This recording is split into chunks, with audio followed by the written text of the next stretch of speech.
Hey, what do you think about affirmative action? Well, I understand why some people support it, but I have some issues with it. What the hell? What?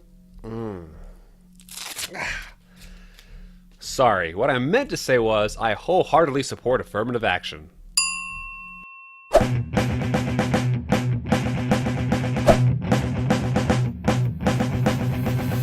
You've undoubtedly heard claims like this before. Unless you're a woman, you don't get to have an opinion on abortion. Unless you're black, you don't get to have an opinion on affirmative action. Unless you're gay, you don't get to have an opinion on gay marriage. Unless you're trans or you have a trans child, you don't get to have an opinion on children transitioning. Unless you're poor, you don't get to have an opinion on welfare. Unless you're a member of this particular minority group, you don't get to have an opinion on this minority-related issue. Or if you do, minority groups are completely justified in dismissing it.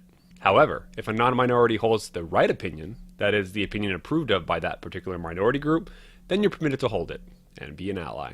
As a man, you can't have an opinion on abortion, but you can be pro-choice. As a white person, you can't have an opinion on affirmative action, but you can be in favor of it. As a straight person, you can't have an opinion on gay marriage, but you can support it. As a cis person, you can't have an opinion on children transitioning, but you can agree with it. As a middle class or rich person, you can't have an opinion on welfare, but you can vote in favor of it. It should be clear at this point that these two claims, first, that non-minorities can't have opinions on minority-related issues, and second, that non-minorities can have the minority-approved position on minority-related issues, are straightforwardly inconsistent as they stand. But perhaps what is really meant here is that non-minorities can't have an opinion of their own, that is, an opinion based on their own independent analysis of the issue. They simply aren't in a position to assess the situation accurately. In order to do that, one has to literally be in the shoes of a member of that particular minority group. The idea seems to be that being a member of an oppressed or marginalized minority group grants a certain kind of indispensable knowledge or expertise on issues related to that minority group. All non-minorities can do from the outside is adopt the perspectives of the minority group as the sole and final authority on those issues. That's the only way to be a true and faithful ally to the minority group in question. Of course, this overlooks the fact that members of particular minority groups don't all agree among themselves on the issues in question. For example, not all African Americans agree with affirmative action, and not all women are pro-choice. This complicates things considerably for people who hold this view. Are non-minorities supposed to adopt the majority opinion of minority groups? Is majority rules only allowed within particular identity groups? Do the minority opinions in minority groups always represent a kind of self-hatred? At any rate, if the idea is that non-minorities simply aren't in the right position to assess minority-related issues, then even any agreement they might offer can't be based on their own independent analysis of the issue. If the rationale is that one's non-minority status guarantees that one's perspective is unreliable, then agreement on the merits of the case is no more possible than disagreement on the merits of the case. When it comes to minority-related issues, the only thing that non-minorities can do is be a megaphone for the opinions of minority groups. In my view, which, if this line of reasoning is correct, you'd be fully justified in dismissing given my super non-minority status, this represents a misguided way of silencing dissent with minorities on minority-related issues. So where does it come from? What reasons are there to adopt this perspective? Well, I think it's mistakenly thought to follow from certain claims about the importance of minority perspectives. The first claim is that not being a member of an oppressed group means that one will never know exactly what it's like to be a member of that group and a victim of that sort of oppression. I think this is true. First personal acquaintance with suffering gives someone a certain intimate knowledge of the nature and extent of the harms involved in that suffering, which is relevant in deciding what to do in response to it. The second claim is that members of a particular minority group, an oppressed minority group, are sometimes better situated to see all the dynamics of oppression, especially those that remain hidden to those of us who don't have to deal with them on a daily basis. This also seems plausible to me. Oppressed people simply don't have the luxury of ignoring these dynamics of oppression that they have to fight on a daily basis, whereas those of us who don't face them can afford to ignore them.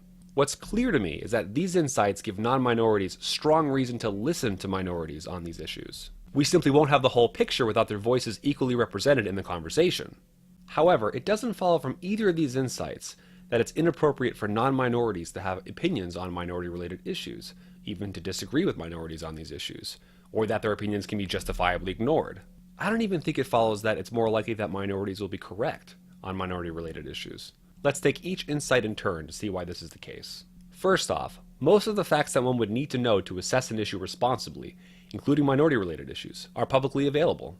As a white person, I can look at the data on black people in higher education and assess for myself whether affirmative action has been effective, and whether or not it's had any adverse side effects. As a male, I can learn about the biology of pregnancy, read the arguments for and against the morality of abortion, and look at all the data on whether or not abortion restrictions are effective at reducing abortions.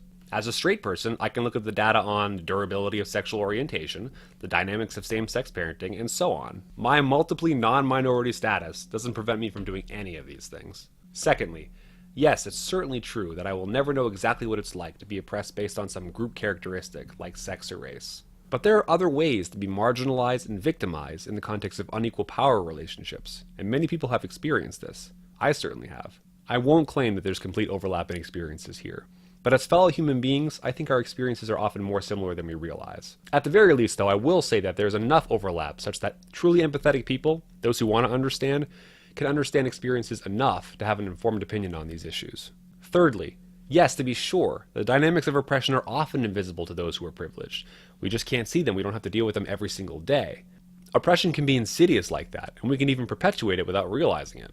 But, and this is important, I think truths that are made salient by being a member of a minority group are communicable. Anyone willing to listen and to give minority perspectives equal weight to non-minority perspectives can learn these truths and gain the necessary information to engage these issues. Moreover, and this is a point that's often not appreciated because it's a little unpopular to make, but the trauma that's often involved in being a member of a minority group has the potential to warp one's perspective on the issues and how to solve those issues. Being a member of an oppressed minority doesn't make you infallible, nor does it make you a saint. Minorities are flawed individuals, just like the rest of us. Their experiences can cause them to miss things, and it can even stoke resentment for non-minority groups. Now, I want to be clear. I don't think that minority groups should be silenced just because of this possibility, nor do I think they should be treated with any more skepticism than any other person. I'm simply noting that minorities are human beings too, and as a result, they are capable of the full gamut of human responses, and they're subject to all the same human weaknesses. And that should be our goal in these conversations, elevating minorities to full equality, not special treatment, which actually strikes me as infantilizing them. We have to ask ourselves this very important question.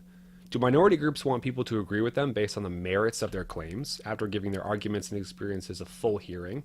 Or do they want people to agree with them purely based on their minority status? To my ear at least, it's the former that sounds a lot more like equality, and the latter that sounds a lot more like racism, albeit a softer kind of racism that's a version of the soft bigotry of low expectations.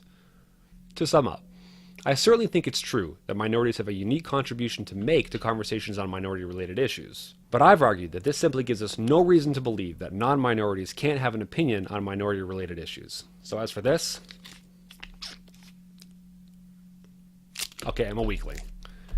Indeed, treating minorities equally requires being willing to engage their viewpoints on their merits, and even being willing to disagree with them. Well, that's all I have for you today. If you've experienced this silencing tactic, I'd like to hear from you and see what you think of it. Let me know in the comments below. And if this type of content interests you, please consider subscribing to my channel. Just be sure to hit that little bell icon so you're notified when I post a new video. Until my next installment of straight, white, male, cisgendered bullshit, see ya!